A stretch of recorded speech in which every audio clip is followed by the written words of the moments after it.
Chapter 16:38. Pretty as a picture, it did not take long to discuss the details of their agreement with Cassie. She was wary of him, somewhat, but Sonny held the overwhelming advantage in the negotiations. After all, he had what she wanted and knew more than her on top of that. It wasn't hard for him to get the blind seer to agree to his conditions. She could not stay for long, either, at least not without risking her absence being noticed by someone from Clan Valor. Cassie did not want to attract their attention to Sonny, yet, or maybe ever. That suited him fine as well. What a strange birthday I'm having this year. When Cassie left, Sonny was once again left alone in the brilliant emporium. The city had grown dark, and a peaceful silence settled over the lake. He could see the magnificent castle shine with enchanted lights in the distance, the lanterns reflecting in the calm water like stars. Of course, that castle was just an illusion. Or rather, not just an illusion, but a very special one. The kind of illusion that was, for all intents and purposes, real, more real than reality itself, even. Most of the people who lived inside the castle did not know the difference, since it did not affect their lives. But Sonny knew. There was a different kind of place hidden behind the beautiful, towering edifice of Bastion. A much more somber and terrifying place than what everyone was familiar with. That was where he wanted to get to with Cassie's help. There were 6 strongholds depicted on the map Nether had left in the Ebony Tower, each connected to one of the demons. After visiting the tower once more and reading more of the forbidden runes surrounding the map, Sonny was keenly interested in exploring each of these strongholds. One could even say that the shape of his life depended on it. The Ivory Tower had once belonged to Hope. The tomb of Ariel was the burial site of Oblivion. Sonny had already visited these 2 places, but the other 4. Nether's own seat of power was hidden in the Hollow Mountains. He had barely survived crossing over them, and was not nearly powerful enough, yet, to dare delving into the darkness that dwelled below them. True darkness was the natural enemy of shadows, after all. Which left only 3 demonic strongholds for him to explore. Coincidentally, or maybe not quite so, each of them was now a great citadel ruled by one of the most powerful legacy clans. The Jade Palace, now known as Ravenheart, was connected to the Demon of Dread. Sonny had been searching for a way to infiltrate Queen Song's palace, but without much luck. It was guarded too well. The seafaring citadel of the House of Night, meanwhile, was temporarily out of reach. He did not have a spare avatar to go there. More precisely, quantity was not the problem. It was just that sustaining avatars cost him essence. The Lord of Shadows remained manifested permanently, but that guy also spent most of his time inside the fragment of the Shadow Realm. Out there, the spirit essence was rich and nourishing. Unless his 3rd avatar was battling powerful abominations, he was like a perpetual essence generator. The avatar accompanying Rain mostly hid in her shadow, but had to be controlled at all times. In the end, Sonny was maintaining a positive balance between expending and replenishing essence while constantly keeping these 2 versions of himself going, with plenty left in reserve for unexpected situations. Sending an additional avatar to Stormsea would have put a strain on that balance. So he had decided to leave the great citadel of the House of Night, which was connected to the Demon of Repose, alone for the time being. Which only left Bastion, which had once belonged to the Demon of Imagination. Sonny did not know much about that particular demon, but he or she seemed to have possessed truly fantastical powers. From what he could tell, the Demon of Imagination had been a master of illusions. Anything imagined by that demon was like a mirage, and those mirages could easily become reality or even replace it. Bastion had always seemed like an illustration from a fairy tale, and in a sense it was. The beautiful castle, the tranquil lake, the picturesque land surrounding it, all of it had been conjured from the imagination of the ancient demon. The Demon of Imagination was long dead, but the illusion that replaced reality still remained. It had even become home to millions of people. Sonny could not find what he was looking for in the pretty mirage, though. He could only find it in the harrowing reality hidden behind it. That place could only be entered during a full moon, at least by those who did not rule the illusory citadel. That was why he agreed to meet Cassie again then. There was plenty of time left before the next full moon, though, which would give both of them plenty of time to digest the situation. Cassie had a lot to think about, no doubt. And Sonny did too. Throwing one last glance in the window, he yawned and went about closing the brilliant emporium. When everything was done, Sonny walked into his bedroom and fell on his bed. Despite the modest size of his room, the bed itself was large and opulent. It was carved from pale polished wood, with elegant engravings decorating the columns that supported the silk canopy. It was much too comfortable for a simple piece of furniture, and looked like something that belonged in a palace instead of a cozy cottage. And it did. This was the very same bed Sonny had slept on in the ruined cathedral of the Dark City, a lifetime ago. He had brought it back with the help of the marvelous mimic after being gone from civilization for 3 years, among other things. Sonny put his head on a pillow and closed his eyes. Soon enough, he fell peacefully asleep. The last thought that crossed his mind was rather bitter. Damnation, she forgot to order a memory. It was such a shame. He had hoped to get a bunch of soul shards out of Cassie. The full moon came faster than Sonny had expected. His life in Bastion had been peaceful in the meantime. The brilliant Emporium Cafe enjoyed a steady stream of guests, while the Memory Boutique continued to stagnate with no customers. Sonny attended to the kitchen and minded his business.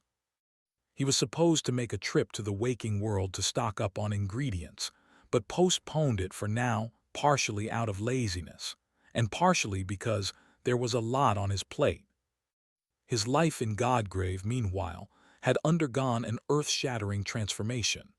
Nephi's was there, and so he had no time for boredom. But that was the third avatar's problem. On the day of the full moon, Sonny let Aiko go home a bit earlier and closed the brilliant emporium. Then, he walked through the crowded streets of Bastion and bought a ticket to a theater play. A troupe of awakened actors was performing a rendition of A Song of Light and Darkness. Sadly, Sonny only noticed the name of the play after being seated in the parterre. He covered his face with a palm and winced as if suffering from a toothache, but remained in his seat. Soon, excited members of the audience surrounded him from all sides. The lights were dimmed, the curtain was lifted, and the play began.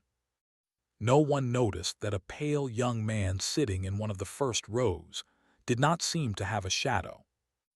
At the same time, a different incarnation of Sonny was hiding in the darkness near the shore of the lake. It was already dark, and the pale moon was traveling across the starlit sky. The sight of it, the moon, the velvet sky, the silhouette of the magnificent castle, and the vast lake was beautiful beyond words. In fact, it seemed as if there were 2 moons, one lost in the distant heavens, the other drowning in the silent water. Making sure that no one was nearby, Sonny rose from the shadows and walked toward the shore. The incarnation in the theater was wearing the nebulous mantle, so he was only dressed in a mundane military bodysuit. The quintessence pearl was already summoned, resting in his mouth. He did not waste any time and dove into the water without making a splash. The lake took him into its cold embrace. Sonny allowed his body to become as heavy as a stone, sinking to the bottom. Once there, he extended his senses, turned into a shadow, and glided down a steep slope. The lake surrounding Bastion did not seem special from the shore, but it was immensely deep. By the time the slope lost most of its steepness, Sonny was already several kilometers below the surface. A mundane human would not have been able to withstand the pressure of the mass of water, but it was easy for someone like him, especially because he remained incorporeal. The easy part stopped there, though, because these waters were not safe. There were echoes of powerful nightmare creatures patrolling the lake, As if that was not enough. There were also swords thrust into mud here and there, each of them serving as the eyes and ears of the master of this land. Supreme anvil of valor, the king of swords. Reaching the castle unnoticed was nearly impossible. However, Sonny had not wasted the last year in vain. He had thoroughly explored the lake, studying its guardians and mapping out the locations of Anvil's swords. By now, he was confident in his ability to reach the castle unnoticed. The castle was not his target anyway. Instead, it was the reflection of the moon traveling across the surface of the lake. He hid in the shadows and waited for a vast creature that looked like a giant silver eel to swim past him, then cautiously advanced forward. Changing direction, Sonny moved like a thief, effortlessly avoiding every security measure placed at the bottom of the lake by clan valor. By the time he reached the midpoint between the shore and the castle, the play his avatar was watching reached intermission. The other Sonny rose from his seat and went to the theater's cafe, making sure to be seen by as many people as possible. Of course, he kept to the dark corners to make the absence of his shadow hidden. The original Sonny hid at the bottom of the lake without moving. Proceeding further would be problematic, so he was letting the reflection of the moon come to him instead. He was sure that someone like Bate would have been infuriated by such a statement, considering that, scientifically speaking, the position of the moon's reflection was supposed to depend on the perspective of the observer, but not of this moon in this lake and on this night. When it was time, Sonny made himself as light as a feather, assumed his human form, pushed off the bottom of the lake and swam up. The timing was calculated to a split second. The echoes patrolling the lake were far away, and no one would be able to notice his swift rise. As the pressure of the water lessened, the darkness surrounding him grew brighter. Soon, he was surrounded by ethereal radiance, as if swimming through moonlight. The moon itself was like a perfectly round silver disk hanging above Bastion. Its reflection was like a vast, radiant circle resting on the calm water. Breaking the surface a few meters away from it, Sonny swam forward and entered that circle. He was blinded by the light. And then the world changed. Sonny had left the illusory realm behind and entered the ghost of reality hidden behind its splendor. Suddenly, it was much darker. The reflection of the moon disappeared, replaced by scattered vestiges of bleak light. The water of the lake was much colder, and its surface was restless because of the strong wind. Taking a deep breath, Sonny looked up. Above him was a broken sky. The sky was black, with pale stars shining coldly in the distance. They were much paler than the bright constellations of the illusory realm, though, because there was something brighter in the night sky, spanning its vast expanse. The fragments of the shattered moon. The moon was up there above him, but it was viciously broken into countless pieces. Some of them were vast, like jagged continents, floating in the forlorn darkness. Some were infinitely small, painting the sky like clouds of starlight vapor. The trail of moon shards formed a heavenly river that stretched beyond the horizon, illuminating the hidden world with ghostly light. The sight of it was both terrifying and humbling. Sonny did not know what kind of blow could have been so harrowing as to fracture even the moon, or if the moon had been broken from within. Like the shell of a cosmic egg, all he knew was that seeing the broken sky filled him with a deep sense of terror. He rarely felt true fear after becoming a transcendent, but the true face of Bastion was one of the few things that could still make him shudder. Looking away from the celestial river, Sonny gazed at the distant castle. The castle existed both in the illusory world and in the terrifying reality. However, while it stood tall and proud in the former, it was a desolate ruin in the latter. The mighty walls had collapsed. The tall towers were toppled. Bastion was like a mountain of fractured white stones, the shape of a once magnificent citadel barely recognizable in its ghastly crookedness. Here and there, one could still recognize the lines of partially unscathed buildings and courtyards, but they only seemed like an epitaph on a towering gravestone. Across the lake, where the thriving city had been a moment before, a monumental wall of towering dark trees rose to the broken sky. The illusory bastion had been surrounded by a forest once, too, a forest that was one enormous living being, a horrid titan with which the Knights of Valor had waged war for decades. Eventually, it was Anvil, still a saint back then, who had destroyed it. But here in the hidden reality, the forest was untouched, and there were many creatures inhabiting it that were much more terrifying than that titan had been. Because the real bastion was a death zone. In fact, there were dreadful beings dwelling in the deep, dark lake as well. There was one thing in common between the real bastion and the beautiful mirage created by the demon of imagination, though. Both in the illusory castle and the real castle, enchanted lanterns were shining softly in the darkness of the night. Granted, there were much fewer of them here. I need to hurry. The real lake was much more dangerous than its copy. Sunny was capable of facing its inhabitants in a battle, but he wasn't capable of doing so unnoticed. And so, he dove down once again, falling like a stone into the depths of the cold water. The bottom of the lake was much different in this hidden, true world. Out in the illusory bastion, it was rather mundane, covered by mud and rare stones. Here, though, a drowned city rested on the bottom of the lake. The graceful buildings were constructed from the same white stone as the castle, and their empty windows were like dark eyes that watched Sunny as he passed by. The city must have been beautiful once, but now it was cold and empty, with signs of horrible devastation visible on every street. The streets themselves were littered with bones. Countless human skulls lay on the cracked cobblestones, looking like pale fungus. Sunny did not know what doom had befallen the people of the drowned city, but he made sure to lighten his body and swim instead of walking on the ancient roads. He did not want to disturb them, and knew that it was dangerous to do so. On top of that, the city was built at the foot of a tall mountain, which was now submerged in water, with only its peak rising above it. The ruins of the great castle lay on that peak. That was also where Cassie was supposed to be waiting for him, too. Sunny calmly traversed the fallen city, making sure to hide from its current inhabitants. There were plenty of harrowing nightmare creatures dwelling in the drowned ruins. He had studied their habits and hunting grounds before, but abominations of higher ranks were supremely unpredictable. Luckily, Sunny's ability to remain unseen and unsensed in the shadows had become much more potent since his days in the Dark City, so even these horrors could not easily spot him.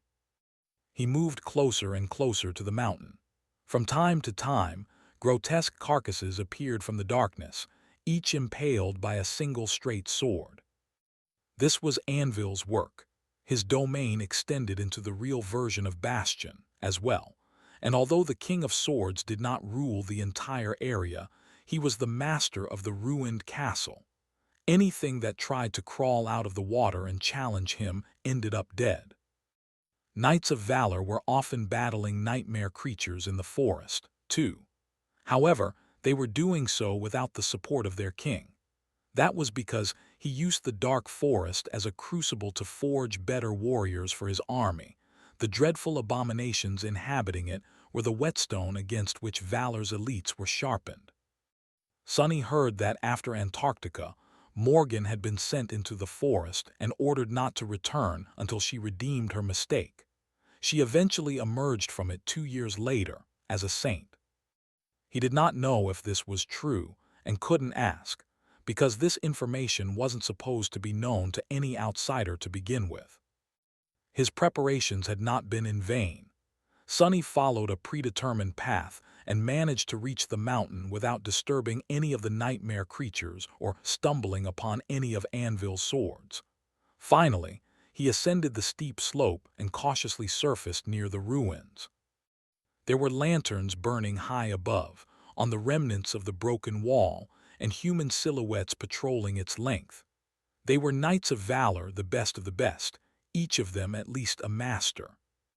Another human silhouette was standing on the edge of a toppled tower that lay on the ground, its roof protruding into the lake. This one did not carry a luminous lantern, waiting patiently in the darkness. It was Cassie, illuminated by the pale light of the shattered moon, motionless like a statue. Her delicate figure looked even more arresting. Her beauty had already been breathtaking. Here in the hidden realm of True Bastion, it seemed simply enthralling. And yet, strangely enough, Sonny felt his gaze wandering away from her. Somewhat surprised, he realized that it was her presence. Unlike most saints, it did not demand attention but instead dampened it. It was really more akin to absence than presence. Perhaps it had been for a long while, but he simply did not notice it. Forcing himself to concentrate on the slender figure, Sonny silently emerged from the water and walked over to Cassie. He made no noise whatsoever, and yet she turned her head slightly to face him. "You've come." Sonny dismissed the quintessence pearl and smiled in the darkness. "Of course, it's not polite to make a lady wait, and I am nothing if not polite, one could say." Sonny studied Cassie's face, trying to guess what she was thinking about. Having left her alone for several weeks, he did not feel particularly safe. Who knew what conclusions she had drawn in that time, what plans she had formulated? He was a stranger to her now, which meant that the blind seer would not afford him the same grace she afforded her friends. Facing Cassie as someone she might perceive as a potential enemy was a nerve-wracking experience. Sonny felt like he finally understood why Mordred was so wary of her. But then again, he was someone worthy of being feared, himself. He was powerful and lethal enough to be an existential threat to anyone who would dare stand in his way. Sonny did not have to be afraid of anyone or anything. Instead, everyone had to be scared of him. If they knew who he was, of course. But no one did, which only made him more terrifying. Well, no matter. It was not like he wanted to frighten Cassie. Sonny was pretty sure that she would treat him with sincerity. He had what she wanted, after all. Still, a relationship of a transactional nature was not the most stable. It was in his best interest to build a better connection with her, and maybe even reach a point where they shared mutual trust. Sonny looked at Cassie, who was wearing a white tunic and a sea-wave cloak, her eyes hidden behind a strip of blue cloth. Then he glanced at his own black bodysuit. The two of them did not exactly look like a natural pair. Currently, they were accomplices at best, not allies. So how do I go about building trust? One small step at a time, most likely. He looked at the shattered moon, then at the restless waters of the dark lake. Finally, he said, "The ambience here is truly lovely. However, the lake is rather dreadful. Wouldn't it be better if we left before something very terrible came out of the water to spoil the mood?" Cassie remained silent for a moment, then smiled faintly. "Didn't you come from the water yourself, Saint Sunless? Are you very terrible as well?" He coughed. "Well, yes, I did, and yes, I guess I am." She tilted her head slightly. "I am surprised that you made it all the way here, actually. How did you traverse the lake without being torn apart, or alerting anyone to your presence?" That was an obviously probing question, but Sonny didn't mind. He shrugged and answered in a nonchalant tone, "By being patient and very good at hiding." She sighed lightly and turned around, walking slowly in the direction of the castle ruins. "Let's go." Sonny hesitated for a moment before following. As he did, he looked up, at the figures patrolling the remnants of the toppled walls. This was the problem he had not been able to solve yet. Finding an entrance into the hidden realm had not been too hard. Avoiding the echoes patrolling the lake and finding a path through the graveyard of swords at its bottom had not been much of a problem either. Even traversing the dark depths of the true lake, where great horrors dwelled, was well within his power. But getting inside the ruined castle itself was troublesome. There were many powerful knights of valor inside. There was the King of Swords himself, as well. Worse than that, the members of his clan were versed in runic sorcery. Their stronghold was protected by an array of enchantments that Sunny could not hope to unravel, let alone bypass silently. He knew a thing or two about hope sorcery, but not nearly enough to compete with real experts. That was why Sunny needed Cassie. Without help from inside the castle, it would take him years to infiltrate its ruins. He wasn't worried about being betrayed by her, either. At this moment, as if reading his mind, the blind seer asked him with a hint of curiosity in her voice. "Can I ask you a question, Saint Sunless?" He glanced at her back. "Sure, and please call me Sunny. Here in Bastion I am known as the master of Sunny's brilliant emporium, a humble shopkeeper and definitely not a saint." She remained silent for a moment. "Why are you so sure that I won't surrender you into the hands of my clan? After all, here in Bastion, I am known as a loyal, obedient servant of the king, a virtuous saint, and definitely not someone who would help an outsider infiltrate the very heart of our stronghold." Sunny answered calmly, his voice tinged with a hint of amusement. "It's because I know that you are actually disloyal, disobedient, and wicked." Cassie suddenly coughed. "Enough." He chuckled and added in a light tone, "Just my kind of person. I am a bit of a treacherous bastard myself, to be honest." She cleared her throat. "I see." Cassie remained silent for a while after that, jumping off the toppled tower to land softly on the ground below. Sunny followed, suppressing the desire to slap himself across the face. What kind of nonsense am I spouting? Right now, Cassie only knew that he was a saint that was somehow connected to her and Nephi's, and had undergone the third nightmare with them, which would suggest that he had been their friend, or at least an ally if not for the fact that Mordred had also been there, in the tomb of Ariel. Meaning that not everyone who had entered that nightmare was an ally. Cassie knew that Sunny had played a big role in her life, but she did not know what kind of role he had played. She had to account for the fact that he very well could have been her enemy. At the very least, she wouldn't be sure that he had been a friend. So, why the hell was he willingly admitting to being a wretched traitor? Sunny closed his eyes for a moment and then said, trying very hard to keep the embarrassment out of his voice, "What I'm trying to say is that everyone has their own interest. It is not in your self-interest to surrender me to clan valor, and I am pretty sure that you would not sacrifice yourself for their benefit. Otherwise, I would have been visited by a cohort of knights and a few paladins the very next day after your visit." Cassie inhaled slowly. "I see, that makes sense." She paused for a moment and then suddenly asked, "What is your interest then?" Sunny smiled and looked at the broken sky. "That is the question, isn't it?" Sunny contemplated his answer for a few moments, then said neutrally, "I guess it's the same as yours." Cassie seemed a little surprised. "The same as mine." He nodded and glanced at her with hidden worry. They were climbing a slope of stone debris, the surface under their feet treacherous and uneven. Cassie seemed to be doing fine, but her movements were a little stiff. No matter how well she had learned to live with her flaw, she was still blind. Sharing other people's perception or sensing a few seconds into the future could not entirely replace sight. However, Sunny could not think of a way to support her on this treacherous slope. He could offer her his hand, but he doubted that she would accept it. They were not that close. Now. In the end, he did nothing. "Indeed, you told me that you had always wanted to destroy fate, but that is not entirely true, is it?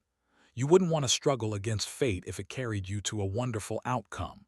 The outcome you saw must be terrible, so what you really want is to reach a desirable outcome, not destroy fate. The latter is merely a means to an end, while the former is the end. That is your interest." Sunny shrugged. "It is the same for me. My interest is to reach a desirable outcome." Cassie hesitated for a moment. "So what is the outcome you desire?" He grinned. "How can I know? It's too soon to talk about an outcome. I don't even know what will happen, let alone how I might want it to end. I merely have a few ideas. In any case, that question is better aimed at you. Saint Cassia, you are much better informed about the future than I am, so what outcome do you desire? Now they were on the right track. Mutual trust was the end goal, but it had to be built on the foundation of mutual benefit. To help each other benefit, they needed to know what each of them wanted. What was it that Cassie desired? Even after knowing her for so many years, Sunny was not sure. She had always kept her secrets close, which was why he did not expect to hear her honest response. I want to save the world. Sunny almost tripped, startled. What? His eyes might have widened a little. Cassie laughed quietly. Why are you so surprised? It's only reasonable. After all, I am a part of the world, and so are those people I care about. If the world is destroyed, everything I cherish will be destroyed with it. All right, maybe I was a little grandiose in my statement. I do want to save the world, but purely for selfish reasons. Perhaps it would be more appropriate to say that I want to save myself. It's just that one and the other are inseparable. Sunny stared at her silently for a few moments. Should I take it as confirmation, then, that the world is doomed? Ah, it's a bit disconcerting. I did not expect to hear something like that from an oracle as powerful as you. He looked at the shattered moon. The background was also very ominous. Cassie shrugged. I suspect that you know perfectly well what fate awaits our world. It is obvious that the world is doomed. What most people don't realize is how little time we have left. Those who pay careful attention to the nightmare spell, though, do. Sunny frowned. Was she talking about the fact that their world would eventually be devoured by the dream realm? It would be natural to assume that Sunny knew, considering that she suspected that he had been on Alethia's island with them. More than that, it was no secret. The great clans had known as well, which was why they were focused on conquering a new world instead of trying to save the old one. Or was she talking about the forgotten god and his inevitable awakening? The moment that ancient being struggled free of its slumber, the very existence could come undone at the seams, and the everlasting void could be unleashed from its prison. Or were these two events inseparable as well? He grimaced. So what are your immediate goals? Cassie smiled faintly. I don't think that we know each other well enough to share such details. Sunny, maybe I'll tell you another day, after learning more about you from your memories. Sunny sighed. Fair enough. As for my immediate goals, I'm not trying to doubt your competence, Saint Cassia, but how are you going to get me inside the castle? The guards, the runic array, the other safeguards the king must have put in place. You don't seem to be too concerned about any of these. Cassie was climbing several steps ahead from him, just a few meters from the more intact section of the wall. Once they reached it, there would be ascended warriors patrolling, and if any of them saw Song of the Fallen escorting an intruder into the stronghold of their clan, things would turn ugly. She was not going to just stride into the heart of Anvil's domain, was she? Cassie stopped for a moment, then continued climbing. Don't worry about it, I will keep my word. At the same time, she raised her hands and carefully pulled her blindfold off, tying it around one of her wrists. A few moments later, they were on top of the wall. There were enchanted lanterns installed on wooden posts, illuminating the ramparts. And there, just a few meters in front of them, 3 heavily armored masters were standing, staring at Cassie and Sunny with vigilant expressions. He could see dangerous flames igniting in their eyes. One of them placed his hand on the hilt of his sword and asked, his voice a mix of confusion and wariness. Saint Cassia, who? Damn it! Sunny did not move. And in the next moment, the 3 knights of valor underwent an eerie change. Their eyes suddenly grew unfocused, drifting away from Cassie's delicate figure. The tense expressions on their faces disappeared.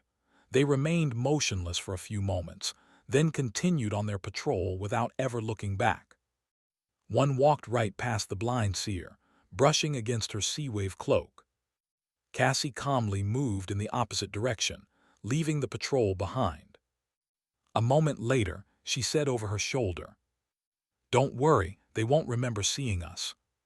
Sunny hurriedly followed her, quietly impressed, and more than a little bit disturbed. What an insidious power, indeed. Sunny had contemplated the ways Cassie could get him inside the castle. From using a secret passage through the ruins to using her intricate knowledge of runic sorcery to interfere with the defensive array. There were many potential methods for someone as resourceful as her to choose from. What he had not expected was that she would, indeed, simply stride inside without paying the elite forces of valor any heed. Cassie simply walked forward at a mild pace, poised and elegant. Her calm steps were unhurried. She did not try to avoid the light of the enchanted lanterns or hide from the patrolling knights, acting like nothing was the matter. And yet, despite Sunny's presence, no one paid her any attention or barred her path. The powerful ascended guarding the castle shivered slightly when her gaze fell on them, their expressions turning slack for a moment. Then, they stepped aside and silently continued on their way, as if both Cassie and Sunny had somehow turned invisible. Not invisible, impossible to focus on or remember. The memory of seeing the strange pair was completely erased from the minds of the elite warriors of valor, replaced by a false recollection of nothing notable happening. It was rather impressive and deeply disturbing. Sunny was walking behind Cassie, so he could not see her eyes. He wasn't sure he wanted to either. Looking at her delicate back, he could not help but remember the suffocating despair and cold dread of Low 49. The sinister powers of the transcendent terror that had consumed the station were eerily similar to what Cassie was now capable of. There were differences, of course, but the resemblance was there as well. I hate mental attacks. From the forgotten shore to the desolate expanse of Antarctica, these were the kinds of powers he was wary of the most. There had been creatures who left him broken and bleeding, barely clinging to life, but it were the insidious beings who influenced the mind that had given him the deepest scars. Luckily, Sunny's resistance to mental attacks was now incomparably high. Still, he wondered what Cassie would be capable of if she went all out and fully unleashed her power. Another scene surfaced in his mind, the scene of the battle in the drowned temple of Fallen Grace, where they had fought against the defiled Sibyl and her enthralled guardians. Back then, he had seen the echo of torment fight against the drowned, of course. Sunny had not known her true identity yet. There had been a moment when the echo raised one of the demons above the shallow water and gazed into its eyes. The abomination's body convulsed. An indescribable sound escaped from its mouth, and its lifeless body was tossed aside like a rag doll. In that short moment, had the echo burned all of the demon's memories away, turning the drowned warrior into a mindless shell of a living being. Speaking of, where was that echo now? That was not the most sinister aspect of Cassie's power either. Having your memory wiped clean was frightening, true, but having it changed without your knowledge was much more terrifying. Could she enthrall people into becoming her marionettes, turn loyal soldiers into zealous traitors, create witnesses to non-existent crimes who sincerely believed in the truthfulness of their testimonies, so that no telepathic aspect could disprove them? The loss of one's identity was somehow more frightening than the loss of one's life. Her aspect was simply too insidious. In hindsight, perhaps the Knights of Valor were lucky to only have their memories manipulated a little. I know that there are limits and conditions to her power, but still, she must have hidden it really well to not be included in the highest tier of saints. Sunny looked around, studying the ruins of True Bastion. It was hard to say because of how damaged and dilapidated the castle was, but it seemed somewhat different from the illusory version. Currently, They were still on the remains of the outer wall. Below it was an ancient scene of devastation, with a few relatively intact sections of the ruin towering above. At that moment, Cassie spoke in a calm tone. The true castle is hidden in the reflection of its illusory counterpart, if one knows how to look. They might glimpse the truth when looking at the lake. The false bastion is a relatively safe place now that the Knights of Valor have eradicated most abominations around it. The true bastion, however, is fraught with peril. She paused for a moment. Whatever you do, do not drink the water from the lake. Do not look at reflections, and if a reflection moves strangely, walk away immediately. Above all else, do not answer if a reflection speaks to you. It will perceive it as an invitation. Sunny raised an eyebrow. Good thing I am always wary of mirrors thanks to Mordred. Does it have something to do with that guy? Cassie understood who he was talking about without having to hear a name. She shook her head lightly. No, it is simply the nature of this place. The creatures in the lake are deadly, and so are those in the forest. However, the things that come from reflections are the most dangerous because they are too strange and we know too little about them. We call them the others. She took a few more steps and continued calmly. We must be wary of the others, but we also must be wary of the king. I can shelter you from the gazes of his servants because their swords are sheathed and slumbering. But if you see a sword that is drawn, hide immediately. You must possess some ability to hide yourself. Otherwise, you wouldn't have been able to traverse the lake. Sunny nodded, prompting Cassie to add, You did well to come unarmed. Do not summon a sword of your own while you are here, even if it wasn't forged by valor. Oh, and take this. She handed him a smooth pebble without turning around. Sunny took it and noticed a complicated weave of elegant runes carved into its surface. The pebble felt slightly warm to the touch. Cassie explained, This is a token that will allow you to pass most of the defensive enchantments. A counterfeit one, I made it myself, so don't lose it. She took a deep breath and then added, a hint of tension finally finding its way into her voice. If you do, the two of us will end up being invited to an audience with the king, one that we will remember for the rest of our lives, our short and painful lives, that is. Sunny smiled darkly, remembering the sight of Anvil facing that great titan in Antarctica. He knew that the two of them would meet eventually, but it was too soon to meet the King of Swords for now. Is he really here? Before Cassie could answer, a loud sound rolled across the ruins, disturbing the silence of the night. It was deep and melodious, ringing across the dark lake like thunder. The sound of a hammer falling on an anvil. The ringing of steel was still echoing across the desolate ruin when Sunny shifted slightly and looked in the direction where the sound had come from. There was a tall tower rising into the broken sky some distance away. Its walls were covered by a net of deep cracks, but the crumbling tower still stood straight and proud, much higher than any other structure in the vast ruin. Outlined against the pale radiance of the shattered moon, its dark shape was like a battered sword thrust into the ground by the hand of a celestial giant. The tower was dark, but at the very top of it, a fiery glow escaped from the arching windows. It was as if a sea of vermilion flame was burning inside. That was where the ringing sound had come from. A moment later, another strike resounded, and then another. They rolled across the restless lake, forceful and methodical, filling the night with the sound of clashing metal. Suddenly, Sunny felt as if he was on a battlefield, and his heart started to beat faster. He froze for a moment, looking at the dark tower with a somber expression. What is that? Cassie turned to face the tower as well. She remained silent for a few moments, then said evenly, It's the king he is forging. Sunny couldn't help but frown. He had just asked about Anvil's whereabouts, and a moment later, the King of Sword announced his presence. Sunny did not really fear him, but that was not because the Steel Sovereign was not worthy of being feared. It was simply because Sunny had developed an unwise tolerance for fear after a decade of being constantly exposed to all kinds of unimaginable horror. Still, it would be a lie to say that he wasn't apprehensive. Spooky bastard. He hesitated for a moment, then asked quietly, "What is he forging?"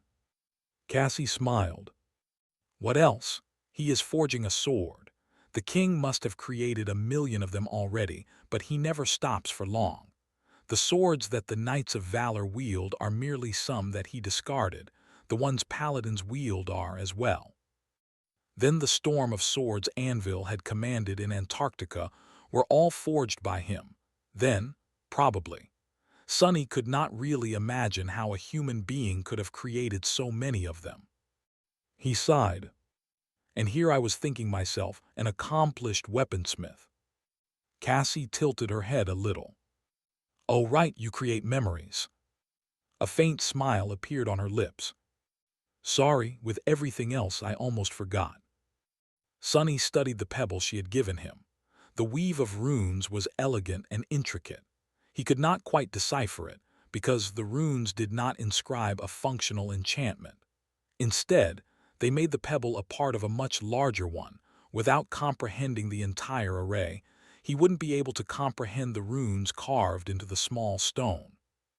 It was interesting, though. The pebble must have let the defensive array know that Sunny was allowed into the castle. It was warm to the touch. But where did the essence that nourished the pebble come from? He didn't feel it consuming his own, and there was no nexus inside to store some. "You are a skilled sorceress yourself, it seems." Cassie nodded lightly. "My skill is sufficient, I guess. I've been taught a little by a man named Noctis in my second nightmare. After that, I learned from the enchanters of valor and on my own. What about you?" Sunny lingered for a while, then answered simply, "I am self-taught."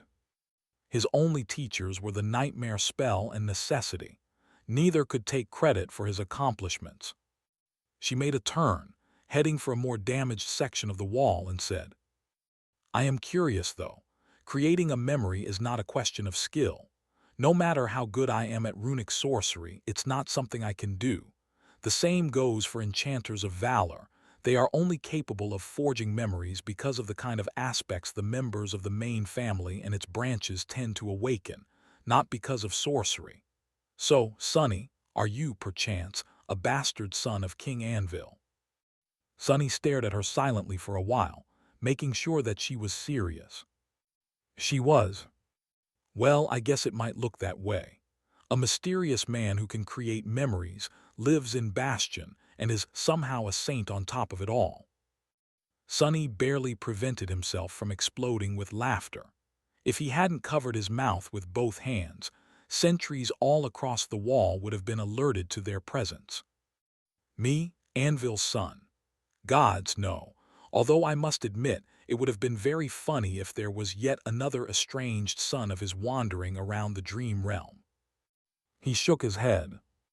"No, and before you ask, I'm not a son of Madoc, or any other member of their family either. Do I look like a legacy to you?"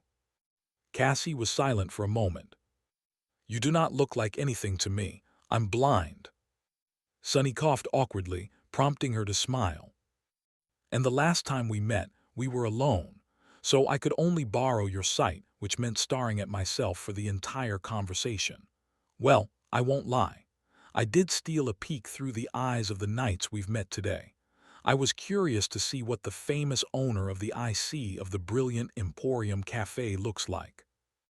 She shrugged. "Actually, you do look like a legacy, but maybe it's just because of the confidence that comes with being a saint." Sunny shook his head with a crooked smile, not letting her off. "I'm sure that you observed me carefully and for a while before paying a visit to the brilliant Emporium. And by observed, I mean spied on. Thank you for the compliment in any case." This time it was Cassie's turn to cough. "I'm right on the money."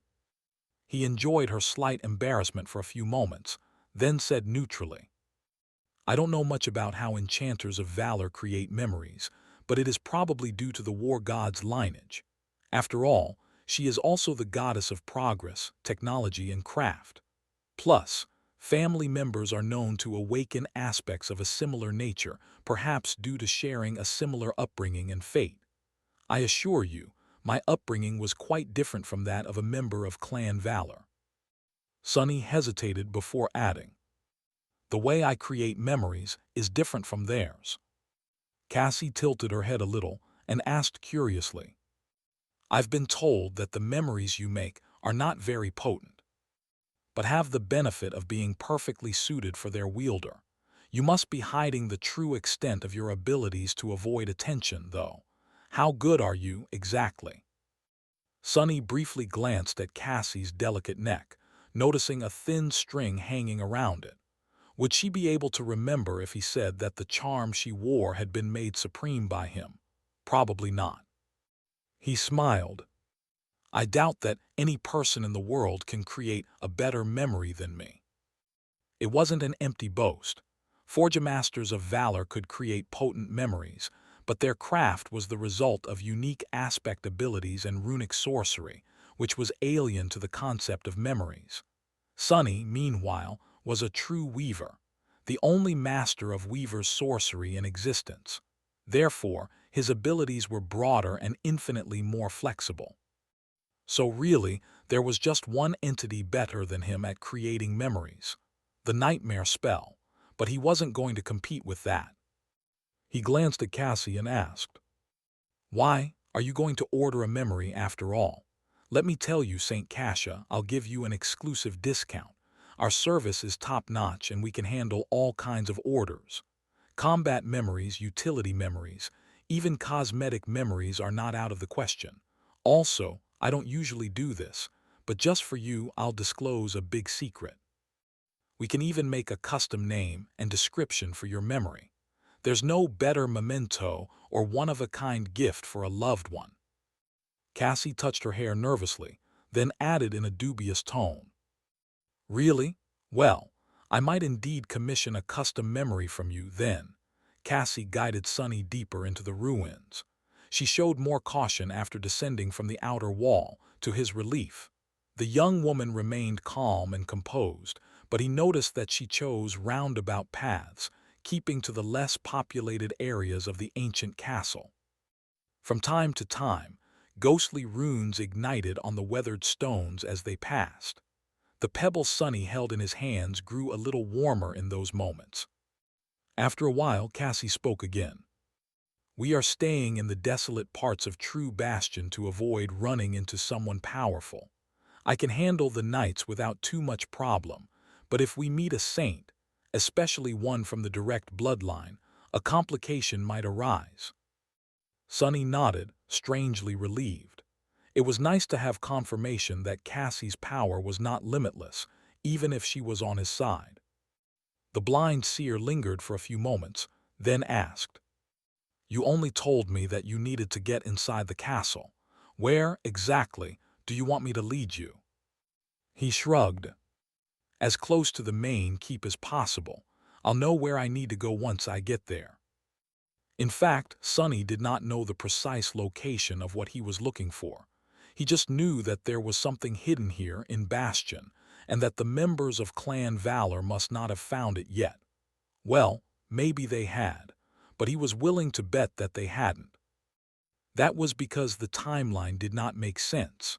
The citadel that the founder of Valor had conquered was the illusory Bastion, not the real one.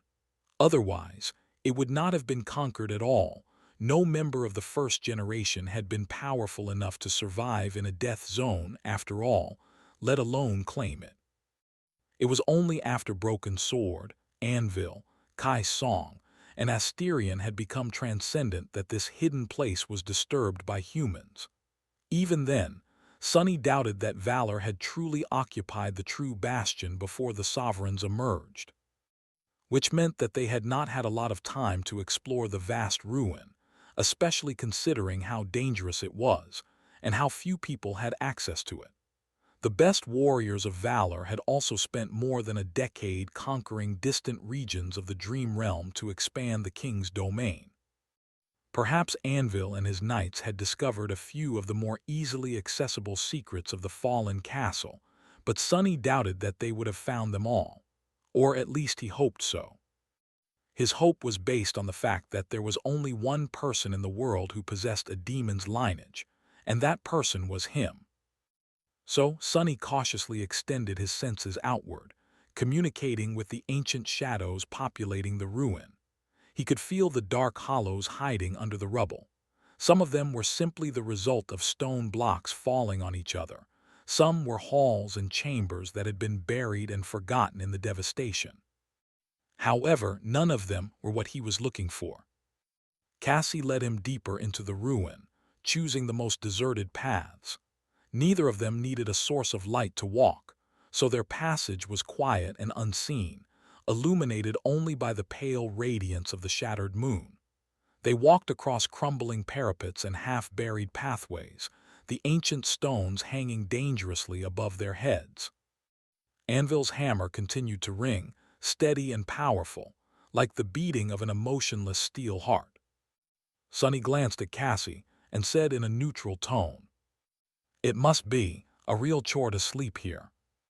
She seemed surprised. Who would be insane enough to sleep in a place like this? Then the young woman hesitated for a few moments and added with a sigh, "It is forbidden, actually. This land used to belong to the demon of imagination. Here, what you dream about might very well become reality. The last time a knight dozed off on the wall, we lost 4 masters to his nightmare." Sonny fell silent with an appalled expression on his face. That was a little bit too much. A death zone is a death zone, I guess. If Nightmare wasn't busy performing an important task in Godgrave, he would have summoned him immediately. As they drew closer to the inner area of the ruined castle, Sonny sent his shadow sense down into the mass of the drowned mountain below. He was cautious, limiting its reach to a narrow beam of sorts. Something like that had not been possible before, but after becoming a saint, he learned how to control his senses better. The mass of stone beneath his feet seemed solid enough. Sonny followed Cassie while concentrating on the ancient ruins. He even closed his eyes to feel the surroundings better. However, he felt nothing. The longer they spent among the ruins, the less of anything he felt. "I'm sure there is something." If it had been before, Sonny would have probably been drawn to a fateful location by his intuition, or simply stumbled upon it due to being fated. But now, he was the opposite of that, and his intuition remained silent. Cassie did not show it, but she must have grown uneasy about their aimless wandering by now. Indeed, he would seem like a complete lunatic if his search did not produce a result. Who infiltrates the secret stronghold of a sovereign for nothing? Nothing, nothing. Sonny smiled. Found it. There was absolutely nothing below them. But that was exactly what gave away the hidden sanctum. Even if the mountain was made from solid stone, there would be cracks and crevasses inside it, and those would be populated by ancient shadows. With how potent Sonny's shadow sense was, he would have felt their presence. But he felt nothing, which meant that something was blocking his senses. Deep, deep below. Sonny opened his eyes and took a deep breath. Noticing that he had stopped, Cassie halted and turned to face him. Her eyes were blue and clear, devoid of any abnormality. He still chose to look away. "What is the matter?" Sonny smiled subtly and shrugged. "I found what I was looking for." She tilted her head a little. "What now, then?" He hesitated for a bit, then sighed. "Now, please excuse me for a moment, Saint Cassia." Taking a step forward, he placed his hands on her delicate shoulders. And then he pulled her into the shadows, teleporting both of them into the depth of the mountain. A moment later, the two of them were far below ground, with countless tons of stone hanging above their heads. If Sonny was not mistaken, the hidden sanctum he had found was most of the way to the bottom of the lake, at the very heart of the mountains.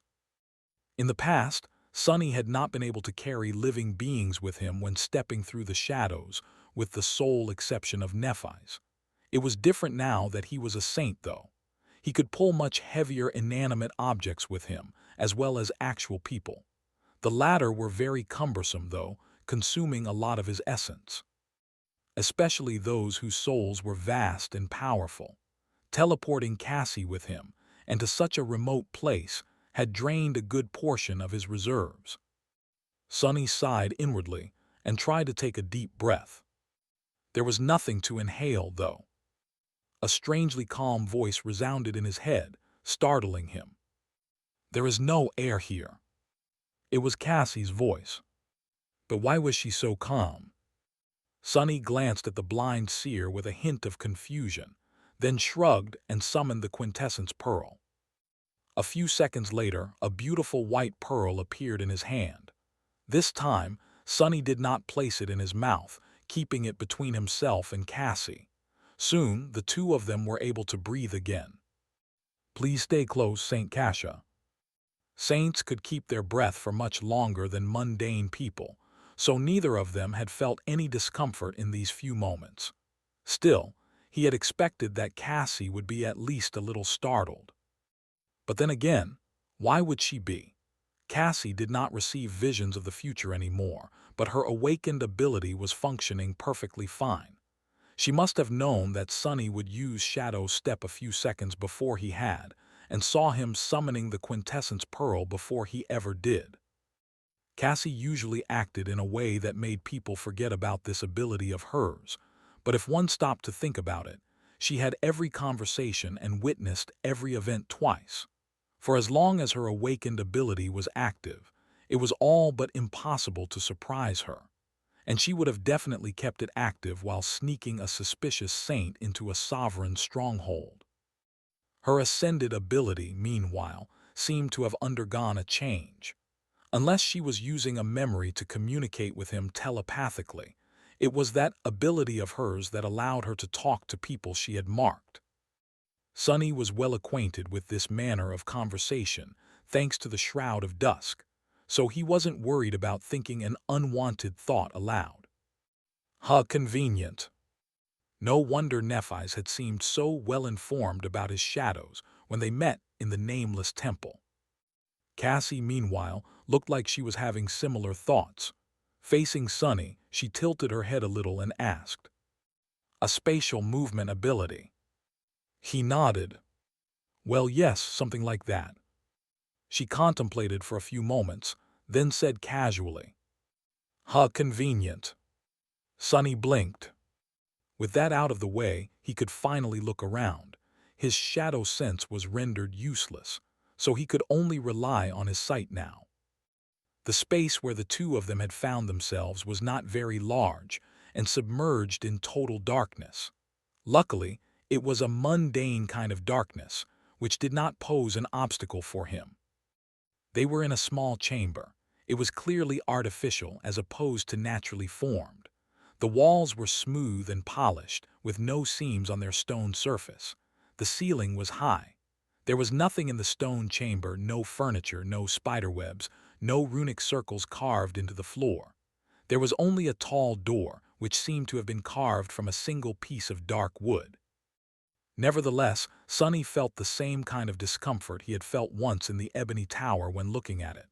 The door seemed quite mundane, but it was also ever so slightly wrong. The handle was placed a bit too high, its shape was a bit off, the hinges were spaced strangely. It was as though it had been made for a being that resembled a human, but was not quite human. A demon, perhaps. Cassie remained motionless, but he knew that she was studying the stone chamber through his eyes. A few moments later, she spoke. "I know that it might be strange to only ask now, but Sunny, what exactly are you trying to find here? And where is here exactly?" He smiled subtly. "We are far below the castle, at the heart of the mountain, in a place that the demon of imagination must have left behind. As for what I am searching for, it's simple." He took a careful step toward the door. "It's power." Cassie seemed surprised. "Power?" Sunny nodded. Haven't you heard, Saint Cassia? Knowledge is the origin of power. At least that was what the demon of fate thought, and I'm inclined to agree. Ah, but it is also the heaviest thing in the world, so not everyone is strong enough to hold it. She turned her head sharply, but Sunny simply continued in a carefree tone. So what I am trying to find here is lost knowledge, and if I am lucky, something just as forbidden. With that, Sunny grabbed the handle, turned it, and pushed the door open. Or at least he tried to. The door didn't budge. Scowling slightly, Sunny put more strength into it. He had a lot of strength as a transcendent terror, and yet the door didn't move. Is it locked? But there is no lock. Have the hinges rusted through? No, wait. You should try pulling. Sunny coughed awkwardly, then pulled instead of pushing. The door opened easily, and the hinges produced no noise. I was just going to, yeah. Cassie did not say anything and walked over, stopping just behind him. Sunny tensed slightly. Why is she standing so close? Oh, right, I told her to, because of the quintessence pearl. So, what kind of knowledge do you hope to find? He walked out of the stone chamber and stopped, studying the long corridor beyond. Oh, nothing too unexpected. Why did the Doom War start? How did it end? Who won? How did the gods die? How did the demons die? Where are their corpses? Sunny took a deep breath and added nonchalantly. Why was the nightmare spell created? What is its purpose? What happened to its creator? Simple stuff like that. Of course, there was another goal Sunny was pursuing, and another thing he wanted to find. The remaining parts of Weaver's forbidden lineage. He wanted them.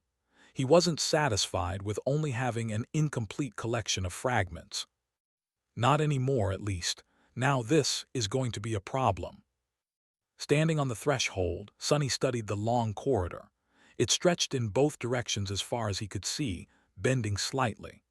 The stone floor was smooth and even, while the tall ceiling was illuminated by a scattering of softly glowing gemstones. The turquoise gems were embedded into it, dimly drowning the corridor in pale light. The problem was with the walls. Both of them were perfectly smooth and seamless, as if the corridor had been formed inside the mountain by some unknown means instead of being constructed. Much worse, their glossy surface was reflective. The walls of the corridor were like two endless mirrors. Remembering what Cassie had said, Sunny frowned. The blind seer inhaled deeply behind him. Oh my! Her voice was somber. Sunny hesitated for a few moments, then asked neutrally. Left or right? Cassie answered with a hint of confusion. Why are you asking me? He scratched the back of his head and shrugged. Why not? My luck is pretty much non-existent, so I'll trust your intuition. She tilted her head a little. Really? Because my intuition tells me to get out of here as soon as possible. Yeah, I should have expected that answer. Sunny closed his eyes for a second, then cleared his throat. On second thought, why don't we just go left? The moment the two of them stepped into the corridor, their reflections appeared on the polished walls. Since the two endless mirrors were positioned directly opposite each other, the reflections stretched into infinity, forming countless mirrored corridors. When Sunny took a step, a legion of his reflections took a step. When Cassie followed, a legion of her reflections followed too. They were surrounded by a myriad of identical copies of themselves, marching in step with them on both sides. Suddenly, he felt very uneasy. You said not to answer if a reflection speaks to me, right? Cassie nodded, and a myriad of her reflections nodded at him at the same time. Sunny's reflections were pale and somber. Cassie's reflections were beautiful and moved with elegant grace. It's better not to look at them at all, see no evil in all that. He grimaced. And my shadow sense just happens to be gone. What a convenient coincidence. Frowning, he lowered his head and looked at the floor. As Sunny walked forward, he concentrated on his feet. Nevertheless, he could still glimpse the reflections at the periphery of his vision, all walking forward while looking down. Only did he imagine it, or was one of the countless reflections completely still and staring directly at him instead? Sonny had to use all of his willpower to keep looking down instead of turning to confirm it. A moment later, there was nothing out of the ordinary in his peripheral vision once again. How powerful are these others exactly? He spoke in his mind instead of aloud, believing that Cassie would hear him. Indeed, her response came a few moments later. Nobody knows. From the reports I've seen, they are sometimes as powerful as the person they reflect. Sometimes they are strangely brittle, but don't rely on my information too much. It's misleading, because reports are only left by those who survived. As for those who didn't, there is no way to tell what they faced. Sonny frowned. Cassie lingered for a bit, then added, "What makes them so dangerous is not their power, but rather their strangeness. We don't know what they are, where they come from, what motivates them, how they think, or if they think at all. When you fight a human or a nightmare creature, you can usually predict what will happen, even if only in broad strokes, because you know what drives your enemy. It's different with the others." He nodded quietly. What people feared the most was the unknown, and what was not known posed the most danger. But if the reflections do come to life, we should be fine as long as we don't look to them and don't speak to them. Right. Cassie remained silent longer this time. "I don't know." Sonny grimaced. All around him, a myriad of reflections grimaced as well. "How long is this damned corridor?" They had been walking for a while already. However, there was no sign of other doors and no end in sight. The mirror tunnel was empty and silent, the dark, dim light of turquoise gemstones washing it in ghostly light. The only sound that broke the silence was the soft rustle of Cassie's clothes. Sonny's steps, meanwhile, were completely noiseless. But then, another sound broke the silence, making him stop in his tracks. It was the quiet, but unmistakable sound of a glass surface cracking. Sonny froze for a moment. "To hell with this." Turning around, he grabbed Cassie and immediately used Shadow Step to teleport back in the direction they had come. Without Shadow Sense, he could only jump as far as he could see.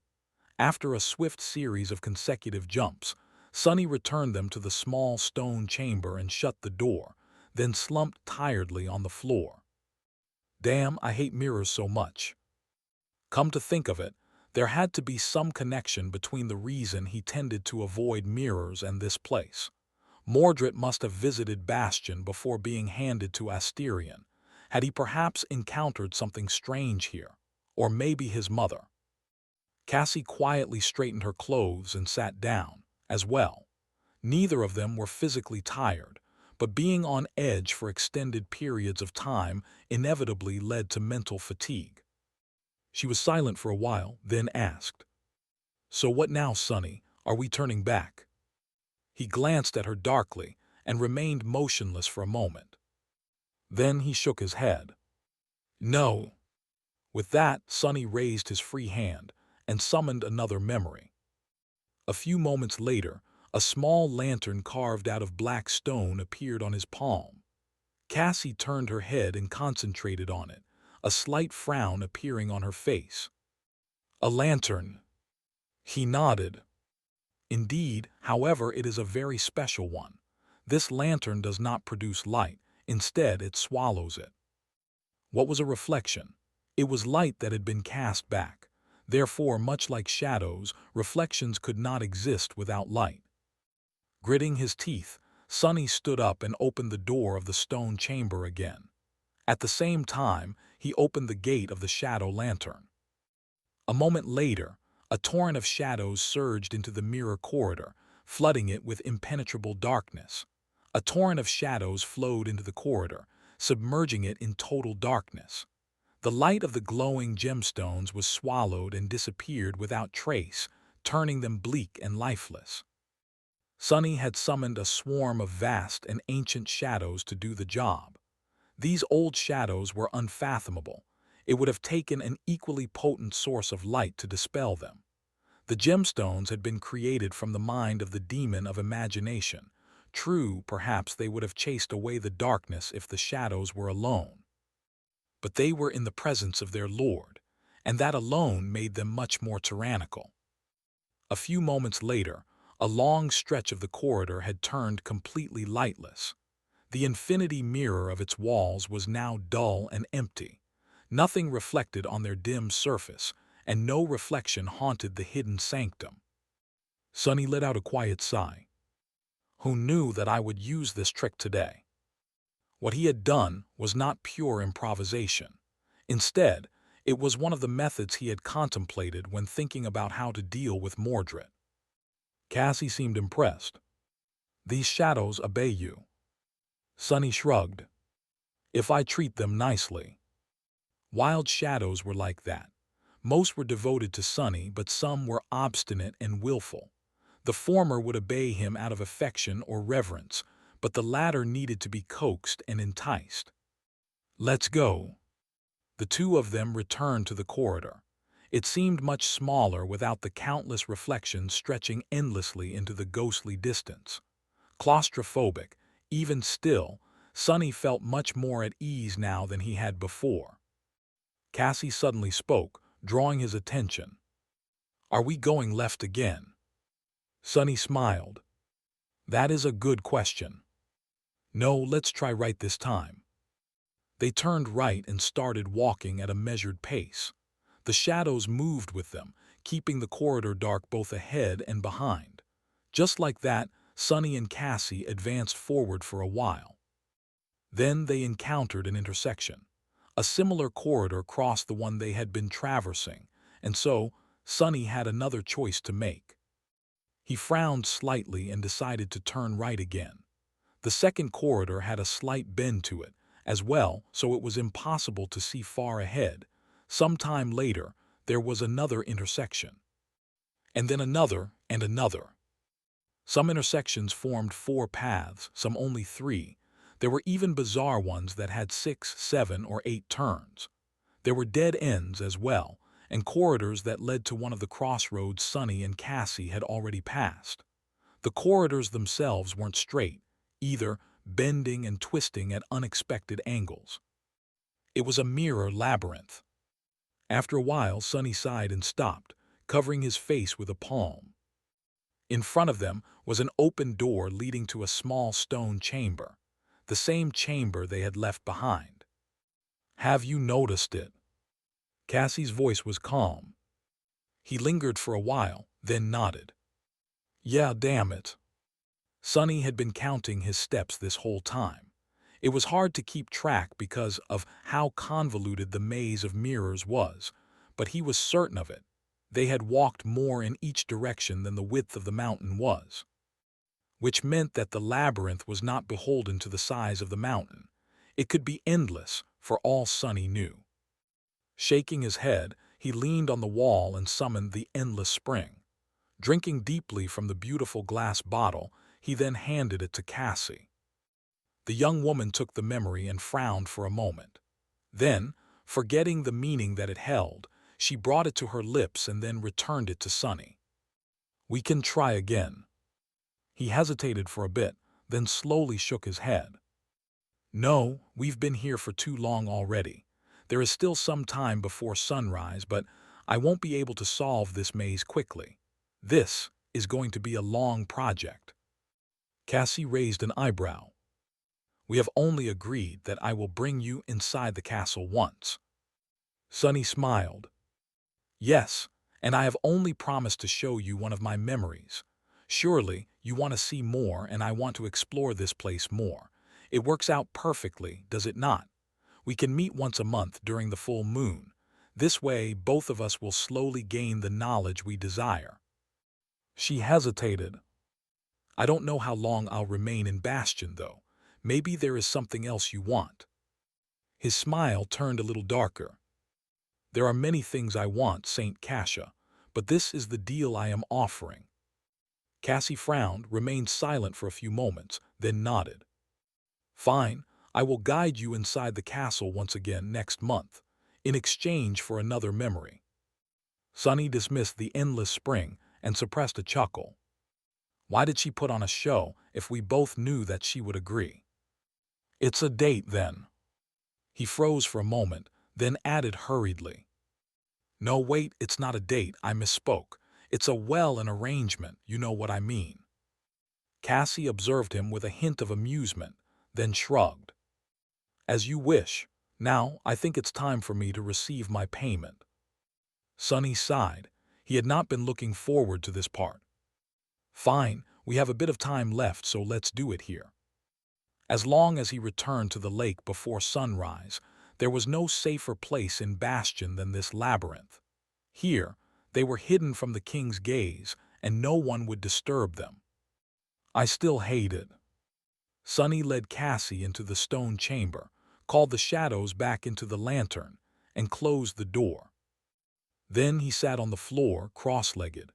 Cassie sat down in front of him and calmly looked him in the eyes, her back perfectly straight. "One memory of your choosing." Sunny nodded slowly. She took a deep breath. "Then think about what you want me to see." He did. The bitter cold, the dim twilight, the cracking of ice as he broke through it and climbed onto the desolate shore, the dark storm of seething emotions raging in his hollow heart. Cassie's beautiful blue eyes suddenly glistened, pulling him into their depths, changing. And in the next moment, Sunny gasped. A cold ocean washed the shore of a desolate land, its waves frozen and unmoving. The empty sky seemed dim and uncaring, the sun hidden behind a somber veil. The land itself was silent and forlorn, its lifeless expanse buried in snow. Not far from the shore, the layer of ice shackling of the ocean suddenly fractured and exploded, revealing the restless surface of the dark water. A pale hand rose above the edge and dug into the ice with crushing force. A moment later, a gaunt young man climbed from the cold water, stepping on the frozen waves with a chilling expression on his sunken, alabaster face. His appearance was both tantalizing and frightening. The young man only wore the tattered remains of a military bodysuit, which was mostly gone. His fair skin was as white as snow, marred by countless gruesome but eerily bloodless wounds. His eyes, on the contrary, were as dark as the depths of a lightless abyss. The black silk of his wet hair moved slightly in the frigid wind. He looked like the wretched corpse of a drowned deity that had crawled out of a frozen hell. His slender torso was mostly bare, revealing an intricate tattoo of a coiling serpent that covered most of his arms, chest, and back. The dark serpent was so lifelike that it almost seemed like its onyx scales were moving under the young man's skin. Sunny remained motionless for a while, looking at the desolate landscape in front of him. Then he took a step forward. Finally, after so much time had passed, he was back at the Antarctic Center. He had returned to Falcon Scott. When he took the second step, his gruesomely torn skin was already healing. When he took the third, the intricate plates of a battered onyx armor covered his mangled body, shielding it from the cold and wind. "It looks the same." After the third nightmare, when all was said and done, Sunny had returned to the northern quadrant among the refugees. He spent some time there, taking care of unfinished business. Not that there was a lot for him to do after being erased from the world. Meeting Rain was the very last thing he did. Then, untethered from everything and everyone, he set his sights back on Antarctica. Crossing the ocean alone had not been easy. Turning into the onyx serpent, Sunny dove into the lightless depths, where the darkness nurtured his soul and was rich in spirit essence. Sadly, even empowered by soul weave, he could not maintain such an enormous shell constantly. But luckily, there was no shortage of unimaginable horrors populating the oceans of the waking world. Sunny used the serpentine steel ability of the soul serpent to augment his fangs, and fought the harrowing depth dwellers to replenish his essence through its soul reaver ability. which allowed Serpent to absorb and transfer a portion of soul essence of all beings slain by it in the soul weapon or the soul beast forms. Staying in the shell for such a long time was potentially dangerous now that Sunny did not possess a true name, but the onyx serpent form was one of the few that he could assume without the risk of losing himself. Perhaps it was because he knew it so well, or perhaps it was because he shared a kinship with serpentine creatures as an inheritor of Shadow God. It had taken Sunny weeks to reach Antarctica, and those weeks had been a cold and dreadful nightmare. Out there in the dark depths of the ocean, he had faced horrors so hideous and dire that no words were enough to describe them. He killed some and escaped from others. His body had been torn and broken, but in the end he survived. The very idea of crossing the ocean alone had seemed preposterous before, but now that Sunny was a transcendent terror, he somehow made it a reality. The cold darkness currently reigning over his soul was much more terrible than the ocean, anyway. Now that Sunny had left everything behind, his mental state was far from ideal. The pain and anguish had turned into dark anger, and the anger was seething and boiling, refusing to be contained or controlled. In this world, there was no place for Sunny anymore, and nothing left for him to do, except to pay his debts. And the first score he needed to settle was with the winter beast. Walking across the frozen waves, Sunny reached the shore of the Antarctic center and looked around without expression. His eyes were like two pools of darkness, full of cold, ruthless killing intent and murderous resentment. Some distance away, the port fortress of Falcon Scott lay in ruins, half buried in snow. The city itself was frozen above it, standing silently on the tall cliffs. The buildings were encased in ice, and so were the remains of the millions of people that had been killed by the winter beast just before the end of the long, dreadful night. Sunny stared at the cliffs for some time, then turned his gaze away. He wasn't quite ready to enter the city yet. He spent several hours roaming the shore aimlessly, as if looking for something. The frigid cold was absolutely lethal, but Sunny paid it no attention. His shadow sense spread far and wide, enveloping a vast area of the desolate land. Where is it? Where is it? In the end, he stopped and stared at the ground silently. Finally, there was a hint of emotion on his face. Sunny raised a trembling hand and covered his eyes, a brittle smile twisting his lips. He couldn't find it. The grave where he had buried his soldiers. He had not been quite in right mind back then, and the terrain had been changed a lot by the snow and ice. So, he simply did not know where the resting place of Belle, Dorn, and Samara was anymore. Ah, damn it! A stifled sound escaped from his mouth, and then, Sunny angrily struck the rusted remains of a broken MWP that lay nearby, covered with snow. There was a thunderous boom, and the massive machine exploded. Jagged pieces of alloy shot into the distance like deadly shrapnel, while its torso was sent flying. It collided against the cliffs 100 or so meters away, causing an entire section of the cliffside to fracture and collapse in an avalanche of shattered rocks.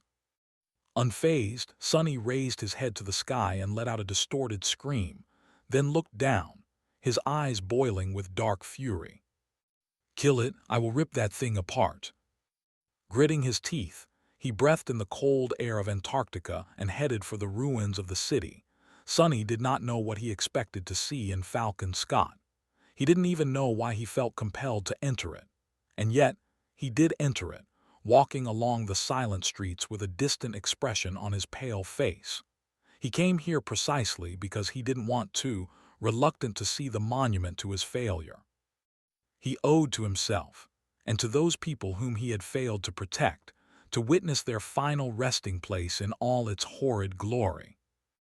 Perhaps it was simply because now that no one remembered him, Sunny wanted to at least remember himself, even the things he would have wanted to forget. The city was pretty much exactly like he had imagined. It was a frozen graveyard. The fatal cold of the winter beast's blizzard had killed everyone in what seemed like mere moments.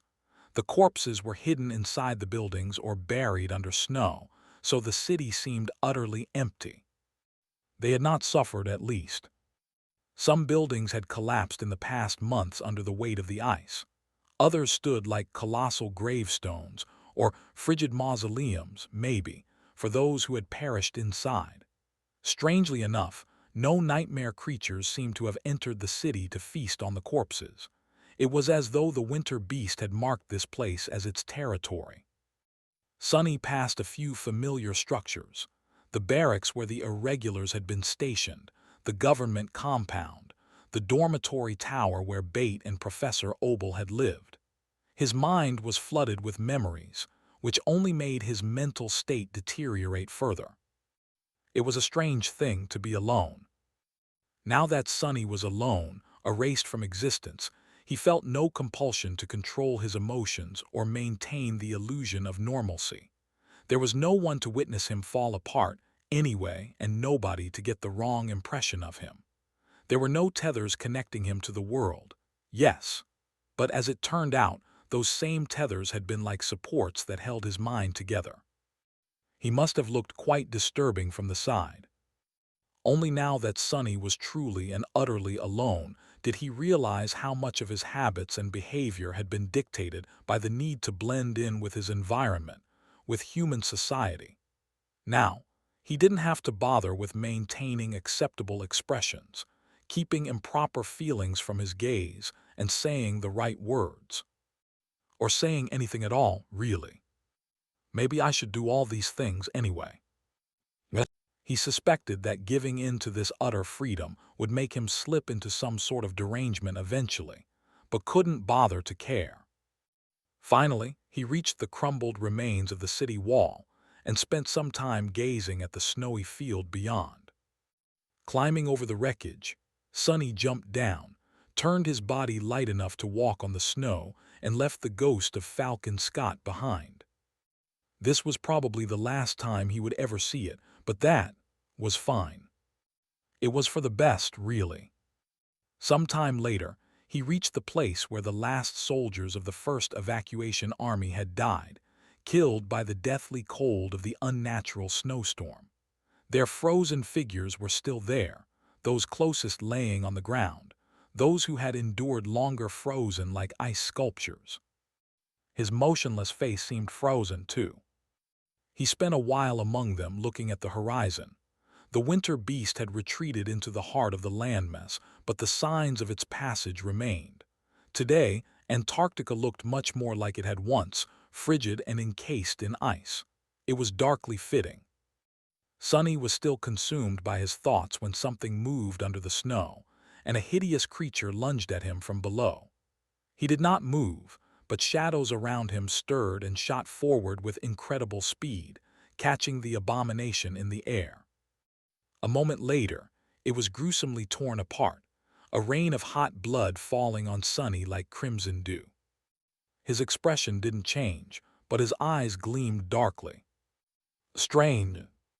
It was still strange, to kill a nightmare creature and not hear the familiar voice of the spell announce its rank, class, and name. The snow all around him moved and exploded, dozens of grotesque bodies rushing to rip him to shreds.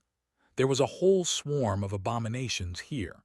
Sonny finally moved, a sinister smile contorting his face.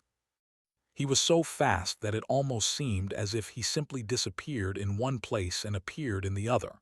There was no weapon in his hand, and no need for one, either. The gauntlets of the onyx mantle were more than enough. Falling into the savage battle style of the Barrow Wraiths, Sonny crushed the skull of one of the abominations with his bare fist. A split second later, he was near another, piercing its chest with his hand and crushing its heart. In a blink of an eye, he was already somewhere else, brutally tearing a monster's jaws apart. Sonny fought ruthlessly and methodically, destroying the nightmare creatures in the most swift and brutal fashion. No, it couldn't even be called a fight. He wasn't a fighter right now. He was a butcher, or a ruthless executioner at best. It took him no more than 12 seconds to obliterate the entire swarm. By the time he was done, the blood covering his onyx armor had already turned to ice. The nightmare creatures were dead, but not all of them. He had left one alive. Now, the massive beast was writhing on the snow, struggling to burrow into it as shadows held it in place. There was no escape from Sunny, but the abomination was still desperately trying to run away. Turning his head, Sunny studied the ugly creature and then took a step toward it. "Where are you going? Who allowed you to leave?" Approaching the abomination, he crouched beside it and stared into its frenzied eyes with a smile. The creature's terrifying maw was less than a meter away from his face, but Sunny didn't care. "You chose a wrong day to exist, wretch. Ah, but it's for the best. It's exactly what I need." He outstretched one hand, sensing the soul serpent slither forth. Soon, a torrent of darkness flowed from his fingers onto the snow, forming into a massive shadow. That shadow was not a great serpent, however. Instead, it took the form of a towering creature that had two stumpy legs, an emaciated, hunched torso, and disproportionately long, multi-jointed hands, two of them, each ending with a set of horrifying bone claws, and another two, these ones shorter, ending with almost human-like fingers. Its body was covered in ragged, inky black fur, and there were 5 glossy black eyes on its head. Beneath them, a terrible maw crowding with razor-sharp teeth was half open, as though in anticipation. Viscous drool was running down the creature's chin and dripping into the snow. The most unnerving part, though, were the strange shapes endlessly moving, worm-like, under the creature's skin. It was the Mountain King, or rather, a version of the Mountain King that looked as if it had been dipped into a pool of liquid darkness. Sunny's cold smile widened a little, his dark eyes gleaming with sinister will. "Go on, this one will be the first." Serpent took a heavy step forward and grabbed the struggling abomination with its powerful hand. Then, one of the worm-like larvae moving under his skin crawled from under his claws and burrowed into the monster's flesh. The nightmare creature froze for a moment and then let out a chilling wail. A moment later, its body contorted in a terrible convulsion. Sunny grinned darkly. But not the last. No, not at all. Formless. Ability allowed Serpent to assume the form of any shadow resting in Sunny's soul, inheriting its powers and abilities. The shadow had to be of the same or lower rank and class, which meant that the most powerful form Serpent could currently assume was that of the Sibyl of the Fallen Grace, the Terror of Low 49. And in fact, that form was suited for Sunny's goal much better than the Mountain King. However, Serpent had to maintain the transformation with its own essence, and could not sustain such a powerful shape for a long time, let alone constantly. Once the shadow's essence was exhausted, the effects of those powers it had assumed would be gone. In other words, if Sunny had ordered Serpent to turn into the harrowing Sibyl and enthrall a swarm of nightmare creatures, those abominations would have been released from the mind hex before too long. The Mountain King, meanwhile, was merely an awakened tyrant. As a transcendent terror, Serpent could maintain that form almost indefinitely, especially after Sunny augmented it with the shadows. That was exactly what he needed in order to collect a small army of abominable thralls. It was funny, the larvae the Mountain King spawned were dormant beasts. Therefore, his first thrall was also a dormant beast, but one wearing a fallen monster's corpse. What exactly did it make him, Sunny did not know, nor did he care that much. Come to think of it. Sunny glanced at the towering figure of the Soul Serpent, then at the hideous creature laying obediently on the snow. He sighed. By now, Serpent had to possess at least 2 new abilities, since it had risen in class twice while following Rain, and in rank once. But without the spell conveniently informing Sunny about what these abilities did, he had no way of knowing what they were. There had not been a lot of time for research and experimentation, either, while he was traversing the toxic wilderness of the northern quadrant, and fighting his way through the depths of the ocean.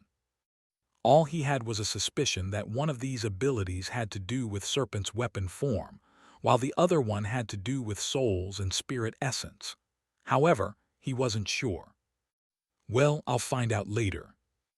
Once the winter beast was dead, there would be no serious threats left in the Antarctic Center for a while at least, until the powerful abominations in East Antarctica sensed its absence and crossed the half-frozen strait. One more reason to kill that cursed thing. Not that Sonny needed more reasons. Looking at the larva with contempt, he remained motionless for a few moments, and then turned away. The desolate landscape of the Antarctic Center stretched in front of him, tall mountains rising from the snowy plain in the distance. The chilling darkness in Sonny's eyes stirred.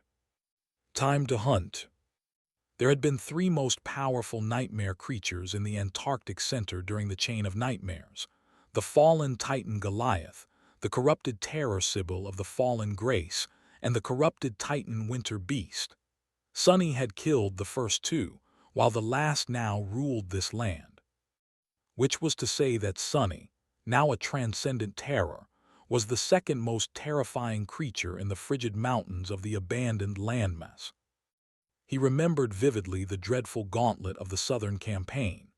Back then, the Antarctic Center was like a merciless death trap, with harrowing abominations waiting to ambush him and his soldiers on every turn.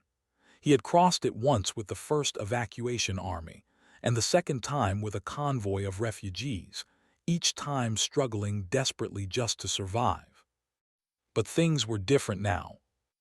Now, Sonny was the harrowing predator, while the abominations dwelling in the mountains were his prey. He slowly moved south, retracing the steps of the army. It was already winter in Antarctica. But the sun had not fallen beyond the horizon yet. There was twilight and darkness dwelling in the deep canyons between the snowy peaks, so he could remain unseen, moving from shadow to shadow like a stalking beast. Wherever Sonny passed, the snow was painted crimson with blood. The corpses of the nightmare creatures were brutally torn apart, and their carcasses littered the slopes like morbid gardens of mangled flesh. He appeared out of nowhere, surrounded by a tide of shadows, and butchered the abominations with cold, ruthless determination. He even started to enjoy the slaughter after a while. Not all of them died, of course. From time to time, he chose a nightmare creature to be infected with a mountain king's larva. Slowly but surely, his swarm of thralls grew, which made it harder to hide them. Eventually, he had to abandon stealth and advance forward openly. Sonny hoped that a horde of nightmare creatures would attack him, but sadly, the number of abominations seemed to have dwindled under the winter beast's reign. The great hordes of nightmare creatures were nowhere to be seen. Some must have migrated south, some had succumbed to cold, and some could have even crossed the strait to East Antarctica. Only the strongest and most resilient abominations remained, and these were the abominations Sonny hunted. There were creatures of all kinds following him now. He did not choose the most powerful monstrosities or the most lethal to enthrall, so their combat power was not that impressive. What he pursued was variety of types, shapes, forms, elemental affinities, and resistances. These thralls were not meant to kill the winter beast, after all. They were only meant to help Sonny find a way to kill the creature himself. The further inland he went, the colder it became. There were less nightmare creatures around, too, since fewer and fewer of them could withstand the dreadful cold. Even Sonny himself was starting to feel uncomfortable, hiding from the cutting wind and wearing Anank's mantle to warm himself. By the time he reached the ruins of Erebus Field, the cold was almost lethal. Here in the vicinity of Mount Erebus, though, Sonny could at least breathe easily. The siege capital that had once stood at the foot of the volcano was destroyed by Goliath. The ruins were mostly drowned in lava. The lava had long turned to stone, of course, which was now buried by snow. Still, the heat coming from below the ground made this area a little bit warmer. Standing on a cliff above the snowy plain, Sonny took a deep breath and studied it carefully. It will do. There was no better battlefield in the Antarctic Center. If you wanted to kill the winter beast, thanks for watching. Please subscribe and like the video and comment down if anything wrong in the story. And if have any suggestion to a new novel or want next part of any series, comment down. Our target is to get 1K subscriber. There will be surprise for all of you. Stay tuned.